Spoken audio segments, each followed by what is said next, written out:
پاکستانیوں آپ کو مبارک ہو۔ اسحاق ڈار صاحب نے آج چوتھی مرتبہ اپنے وزیر خزانہ کے منصب کو سنبھال لیا ہے۔ وزیر خزانہ چوتھی مرتبہ اس ملک کے وہ بن چکے ہیں، اور انہوں نے آج حلف اٹھایا کہ وہ اس ملک کی خاطر،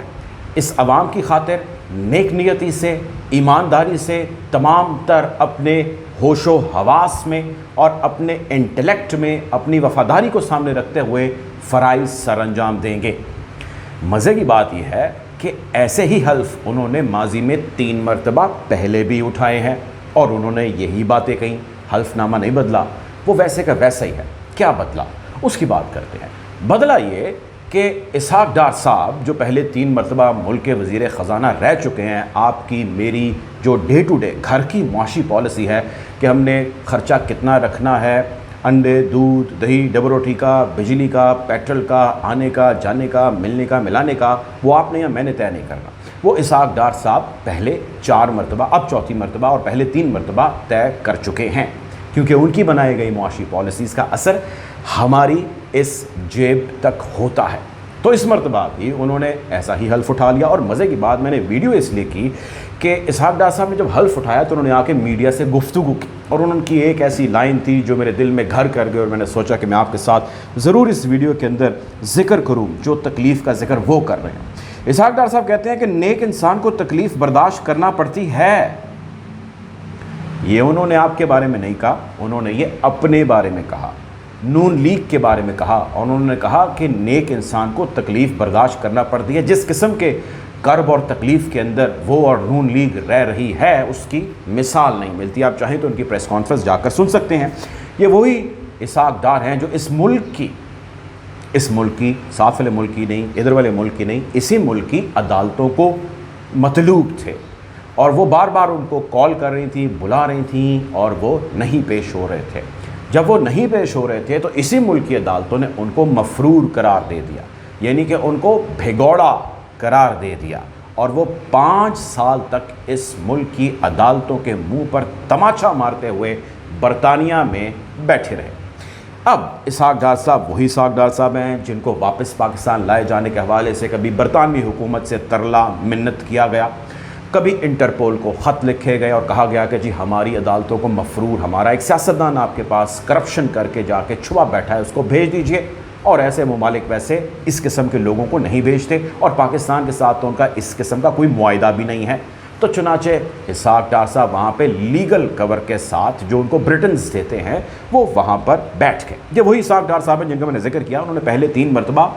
عہد لیا، عہدے کا حلف اٹھایا، ایمانداری کی بات کی، اور انہوں نے تمام تر وسائل کے اندر رہتے ہوئے اور تمام تر اپنی جفا کشی کو سامنے رکھتے ہوئے اس ملک کی عوام کی خاطر کام کرنا تھا۔ یہ وہی اسحاق ڈار صاحب ہیں جن کا اسی ٹینیور کے اندر جس میں انہوں نے 3 مرتبہ حلف اٹھایا، یہ میں نہیں، پیناما کہتا ہے کہ 91% یعنی کہ 91% ان کے اثاثوں میں اضافہ ہو گیا، جس کے خلاف ان کے خلاف کارروائی ہوئی اور کیس چلا۔ عدالتوں نے ان سے منی ٹریل طلب کیا، عدالتوں نے ان سے سوالات کیے، اور جب وہ جوابات دینے سے قاصر تھے تو وہ 9 مارچ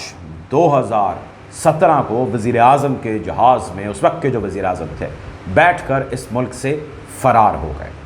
اور آج 5 سال کے بعد وہ پھر وزیر اعظم کے جہاز میں برطانیہ سے بیٹھ کے یہاں پر آئے۔ مزے کی بات یہ ہے کہ اس سبسنا کے اندر جب وہ برطانیہ میں موجود تھے تو وہ سینیٹر بھی منتخب ہو گئے، یعنی وہ یہاں پر تھے نہیں، یہاں سے باہر تھے، اور سینیٹر وہاں بیٹھے منتخب ہو گئے۔ اب وہ واپس آئے تو پہلے انہوں نے سینیٹر کا حلف اٹھایا، جب وہ سینیٹر بن گئے تو اس کے بعد انہوں نے وزیر خزانہ کا حلف اٹھایا، اور یہ سب کچھ 48 گھنٹوں کے اندر ہو گیا۔ یعنی کہ ایک شخص 48 گھنٹے پہلے جس کا سٹیٹس ایک مفرور اور بھگوڑے کا تھا، 48 گھنٹوں کے بعد وہ اس ملک کا وزیر خزانہ ہے، اور اس کا نام ہے اسحاق ڈار۔ عام شخص جو برطانیہ یا کسی اور بھی ملک میں ہو، وہ واپس پاکستان آنا چاہے اور اس کو عدالتیں طلب کر رہی ہوں، تو اس کی کارروائی کا پہلا حصہ یہ ہے، یا پہلا سٹیپ یہ ہے کہ اس کو وہیں پر ایئرپورٹ سے FIA گرفتار کرے گی اور مقامی عدالت کے آگے پیش کرے گی یا حوالے کرے گی، یا جس بھی لیگل پروسیجر سے اس نے گزرنا ہے گرفتاری کے بعد وہ ہوگا۔ اب اگر ایسا نہ ہو اور آدمی تگڑا ہو ذرا، تو وہ حفاظتی ضمانت یعنی پروٹیکٹیو بیل لے لیتا ہے۔ ڈار صاحب نے ایسی کوئی چیز نہیں کی۔ ڈار صاحب کے وارنٹ گرفتاری معطل کر دیے گئے، اور ان کو گرفتار چنانچہ نہیں کیا گیا، وہ اپر ہاؤس یعنی سینٹ کے اندر گئے اور بیٹھے اور وہاں پہ جا کے وہاں پہ سیشن کو اٹینڈ بھی کیا، ایک سینیٹر کے طور پر وہاں پر بیٹھے بھی، اپنے میں نے عرض کیا کہ عہدے سے قبل وہ حلف بھی اٹھا چکے تھے اور جس سٹیٹس کو کرپشن پہ لگے چارجز کو وہ فیس کر رہے تھے، وہ 48 گھنٹے میں کلین چٹ ملنے کے بعد ان کو یہاں تک پہنچانے کے اندر کامیاب ہوئے۔ اسحاق ڈار صاحب کے بارے میں یہ کہا جاتا ہے کہ وہ اچھے اکانومسٹ نہیں ہیں، وہ اچھے چارٹرڈ اکاؤنٹنٹ ہیں، اور جو چارٹرڈ اکاؤنٹنٹ ہے اس کی پلاننگ اچھی ہوتی ہے، سو وہ پلان کچھ اس قسم کے کریں گے جس سے ہمیں وقتی طور پہ کچھ ریلیف مل جائے گا۔ مثال کے طور پہ ڈالر کی قیمت تھوڑی سی ہمیں نظر آئی کہ بہتر ہو رہی ہے، اور اسحاق ڈار صاحب ایسے کچھ گیمکس کریں گے یا ایسی کچھ چیزیں کریں گے جس سے ممکنہ طور پر چیزیں وقتی طور پر تھوڑی سی بہتر دکھائی دیں گی۔ اسحاق ڈار صاحب نے ایسا ہی کیا تھا جب ان کا آخری بطور وزیر خزانہ ٹینیور تھا، اور اس ٹینیور کے بعد نہیں، اس ٹینیور میں ہی ان کے اوپر یہ الزامات عائد ہوئے کہ جس قسم کی یہ پلاننگ یا بیڈ پلاننگ کر رہے ہیں، جو وہ اب کرنے کا ایک مرتبہ پھر ارادہ رکھتے ہیں اور وہ کریں گے، یہ وہ پلاننگ ہے جس نے آرٹیفیشلی ڈالر کی قیمت کو روکے رکھا، جس نے پاکستان کی معیشت کو کئی سال پیچھے پھینک دیا۔ یہ وہ بارودی سرنگیں بچھائی گئی تھیں جس کا ذکر پاکستانی نہیں، انٹرنیشنل ریسرچ، انٹرنیشنل میڈیا اور انٹرنیشنل فورمز کے اوپر ملٹیپل جگہوں پر جو اکانومی کے حوالے سے رپورٹس مرتب کرتے ہیں اس میں بھی شائع ہوا۔ اسحاق ڈار صاحب 91% اضافے کے ساتھ آج بھی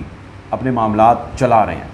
بہت سارا لوگوں کا خیال تھا اس میں سے کچھ فیصد، 10%، 15%، 20% اس ملک کے لوگوں کو واپس مل جائے گا، لیکن اس میں سے ان کو پھوٹی کوڑی بھی واپس نہیں ملی۔ یہ وہ ویلتھ ان کی 91% اضافے کے ساتھ ہے، جس کے بعد یا جس پہ لگے چارجز میں ان کو پکڑا گیا تو اس کے بعد وہ پاکستان سے واپس بھاگ گئے۔ اور آج